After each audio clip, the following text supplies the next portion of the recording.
সেদিনকে ডাক্তারখানায় গেছিলাম, এইটা চুরি করে এনেছি। এটা কি বলে আমি ঠিক জানি না, কিন্তু আমি দেখেছি ডাক্তার এই দুটো এরকম কানের মধ্যে দিয়ে আর এরকম বুকে ধুক ধুক আওয়াজ শোনে। তার মানে এইটা দিয়ে দূরের কথা কাছে করে শোনা যায়। কি শুনবো কি শুনবো কি শুনবো? হ্যাঁ, এই বাড়িটায় একটা বউ নতুন বিয়ে হয়ে এসছে, আর শাশুড়িটাও ঠিকঠাক ভালো না। এক কাজ করি, দেয়ালে একটু এটা ঠেকিয়ে দেখি শাশুড়ি আর বউয়ার মধ্যে কি কথা হচ্ছে।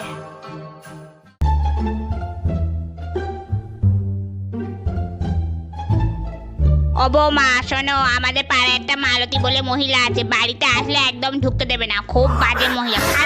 উল্টো পাল্টা বাজে বাজে কথা শেখানো, আমি অভিশাপ দিচ্ছি।